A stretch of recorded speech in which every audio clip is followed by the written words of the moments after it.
Right. We're here at Perone Way. Number 1 is just over to the left of the camera, a wee bit further back.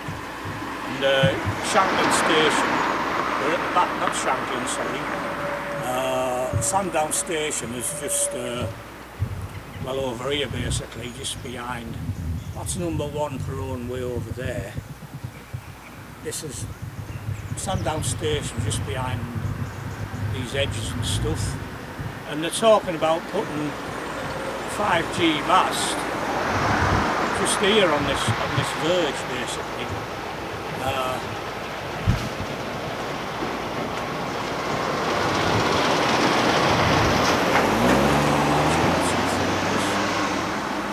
This is the letter for the where is it? It's the town and county planning general permitted development in brackets. You can zoom in on this so you can see what's occurring. The portal addresses, I've highlighted that in that green at the bottom, so you can actually get onto the Isle of Wight Council's portal and put in an objection to this, because they're talking about putting a 20-metre 5G mast just behind where this gentleman here stood. If you can, that shows the other side, and people can see, you can freeze frame this, and it's got all the information on it. Hopefully it's in focus. I think it's in focus, and you can get the information off it, or I might put it in the description box underneath later when I do the editing and all that. But this is an abomination, really. It's I mean that bungalow there behind us to the left is well within. There's an exclusion zone which is not mentioned in this thing, but there's an exclusion zone. It goes out, what is it, 100 metres? Yeah, up to 110 metres. 110 metres, so these bungalows here are well within reach of that. Of course, we've got the football, and that over there even is, isn't it? Even over the road is the same. It's all, I'll just scan round and you can see where we are. That's the rugby club over there, and which is this is the top of the road here. See, we've got these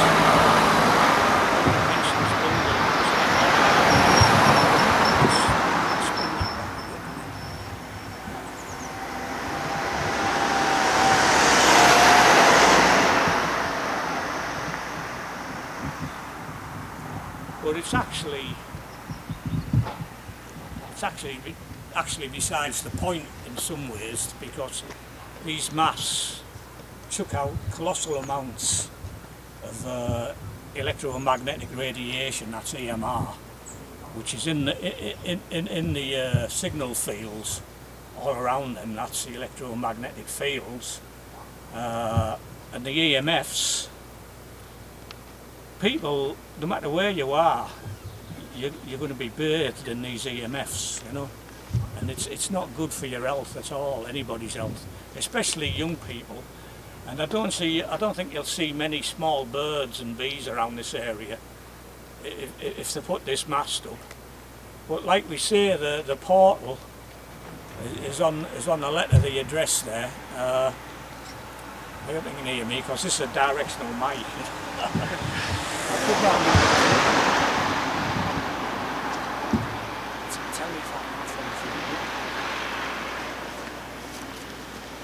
Yes, so here we are.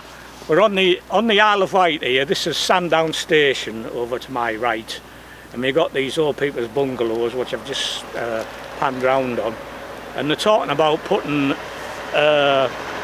what's it, 20 metre tall, 20 metre from ground level up here. They're talking about putting a 5G mast. Now we're the chap I'm with here, I don't think you want your name mentioned, do you really? No, but he lives nearby, and he's thinking he might have to move house if they put this thing up. And there's also elderly residents that have already lodged their complaint that have a pacemaker. We all know it can affect pacemakers. Yeah. So it's going to be a nightmare for all the residents here. They're mostly elderly. Yeah, medical implants. That's why I don't wear gold rimmed glasses anymore, mate. You know, and I have a pallet. I shouldn't be saying this, but my front 4 teeth are on a pallet, and I did have a stainless steel one because they're nice and thin, but I thought, oh, I've changed to plastic now because I don't want to be a good conductor to all these EMFs and stuff, you know. But yes, what was I saying? Yes, we're here at Sandown station, which is on the right here on the Isle of Wight, and this is just one of many masts, obviously.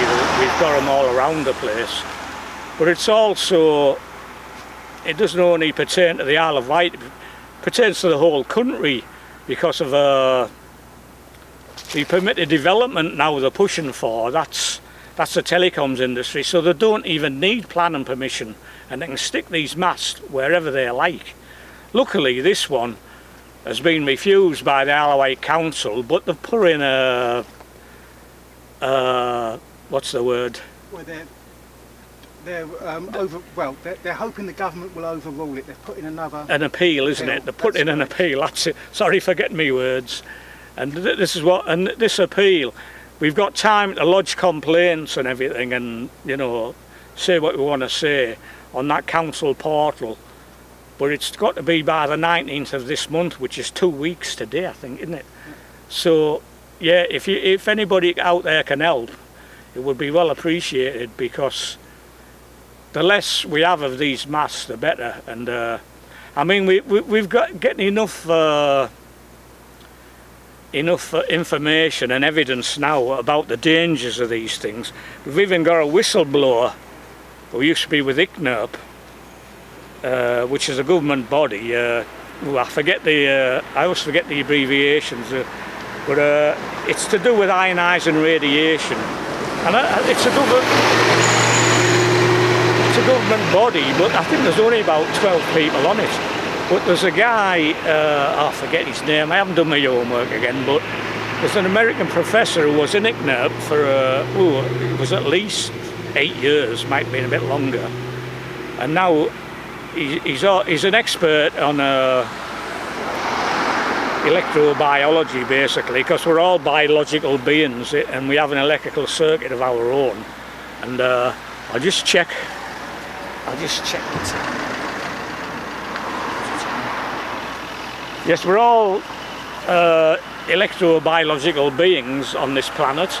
We all have an electrical circuit of our own, which operates, I think it's somewhere around 6 millivolts, which is very low. That's 6,000 of a volt. But when you get these things chucking out something up and towards 8,000, if not more, millivolts, depending on the frequencies, 5G is in the gigahertz range.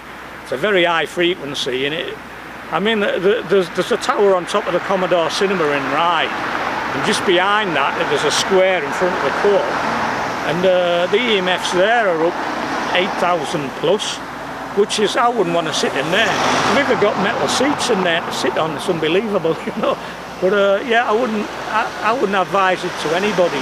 The trouble is, people don't understand the science, and this is a problem. But anyway, all we're looking for now, though, is for people, obviously, to be on the island, I guess. But I think people anywhere could put in a complaint, couldn't they, from anywhere? That's correct, yes. Yeah, so people from anywhere in the country can put in a complaint. So the more help we get here, the better, because it's people power. I mean, the Isle of Wight Council have already refused this planning permission, but now this telecom company has put in an appeal, would you believe? So we've got to get it stopped. I mean, certainly we don't want these things in a built-up area like this, but it's unbelievable, really. But I think I've said enough, haven't I? You know? Yeah. Other than the tower is going to be positioned so close to this property, yeah. As we've already scanned out and shown, yeah. It's going to block the foundations, and it's a 20-metre high. Yeah. It's just quite... Well, I wouldn't want to live here, put it that way. That's for sure, you know. And yes, it's just not on, is it really? I mean, could say, oh, put it out in the middle of nowhere, but then all these lights you see around, these LED street lights, I mean these ones are solar control, I think, looking at the modules on the top, but they can be retrofitted with these. You see ones with little you see some of them well, a lot of them with little twigs on the top. I mean this one, you see, he's just got that little round box on the top, which is I think that's solar control, if I remember rightly from my electrician days. But you see a lot of them with twigs on the top, and those twigs have a printed circuit board underneath them, which is I don't know, about 8 inches by 4 inches or something. It fits neatly underneath. You can see on the top there, it fits neatly underneath. And these things are taken. I mean, I've looked at one because Mark Steele in Newcastle, he was shouting at the electrician who was putting these things up, and the electrician shot the light fitting at him, so he grabbed it, and then he was able to look inside of it, and he found this printed circuit board, etc., which takes the cabling on it was something like 13 amps, which is you know, you're talking about 3 kilowatts there. It's a lot of juice, isn't it? And you think about, if everybody, like, this is for the Internet of Things, that they need this, but they can't do the Internet of Things without 5G. But to do it, I'd say you'll have one of these twigs on top of every lamppost. So these people here are going to suffer anyway. But we've got enough evidence now. I'll come back around, because I'm not sure they can hear me properly.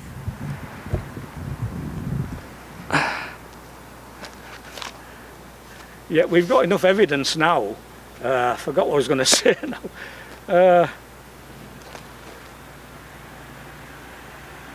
Yeah, like I was saying, they can't have the Internet of Things without 5G. So, like, we've got enough evidence now, and I'm saying enough evidence. We've got a whistleblower, used to be Nick Merp. He's now won the 2025 IEEE award. And he's the bioelectro wizard, you know, a professor, he knows all about it. And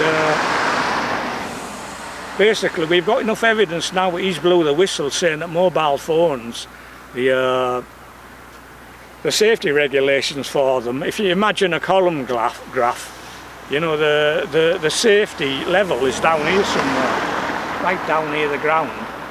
But the telecom industries have got the safety levels up here somewhere, thousands of times higher than what they really are. And am I right in thinking, Derek, it's a voluntary code they're following?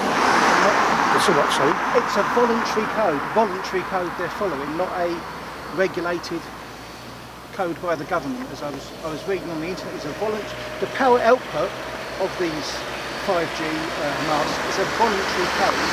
They're following, not an enforced code. That's what I was reading on the internet. Well, probably. I know there's a lot of skullduggery with all these scientific claims, etc. So basically, everybody's been duped. It's the same it's the same with the lockdowns.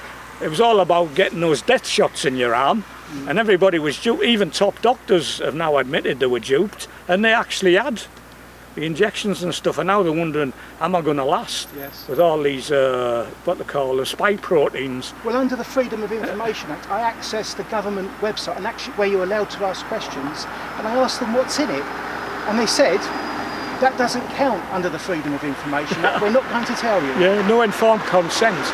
And it's interesting because with these so-called vaccinations, they forgo their confidentiality between the companies in a hurry to get it through. But the very end result, putting it as personal in your body, yeah. Oh, that's confidential. That can't be right, can it? Well, like you get in like a box of paracetamol, you get a leaflet telling you all the adverse reactions, etc. Yeah. And that's what they should be showing people before they give them any medical intervention. Yeah. And that's what's known as informed consent.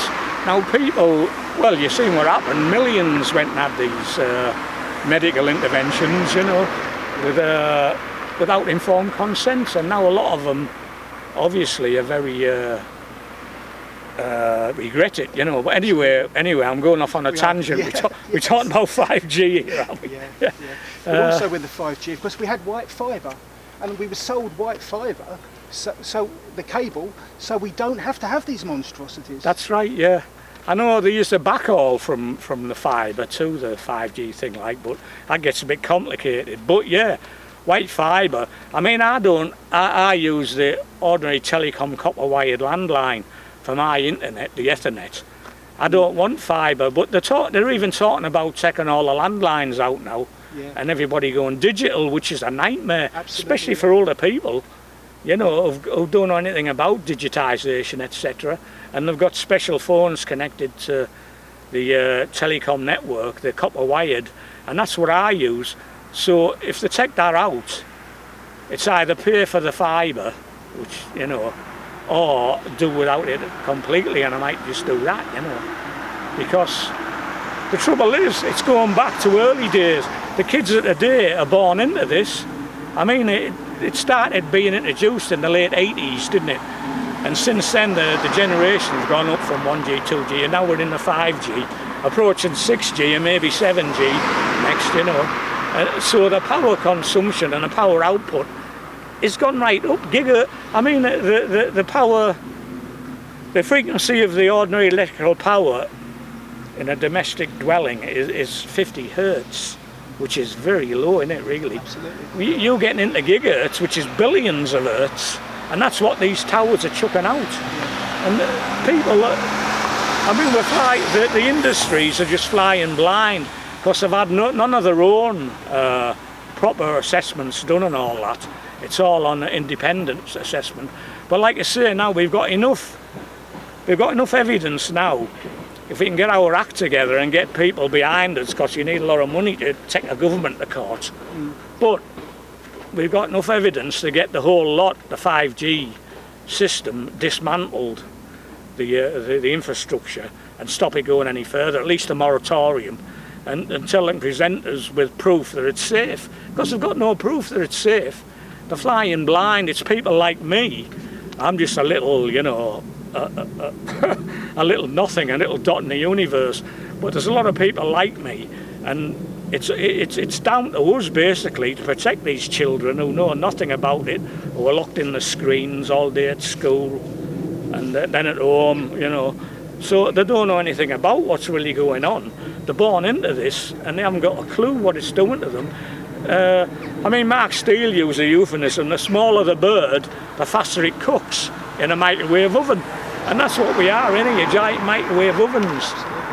I mean, the cities are terrible. I go into London a lot. Luckily, I stay up in Highgate, where I stay. My billet, as I call it, is an AMF-free place. So, but when I go into the centre, because I film stuff and that, I'm prone to these IEMFs because it's all over the city. I think so as well. I was near a mast and I come away with a splitting headache. And yeah.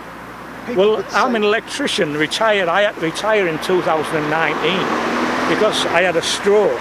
Well, it's 2018 actually, and I had another stroke worse in 2019. But the day I had the first stroke, I'd been working with my head in a cupboard next to a smart meter.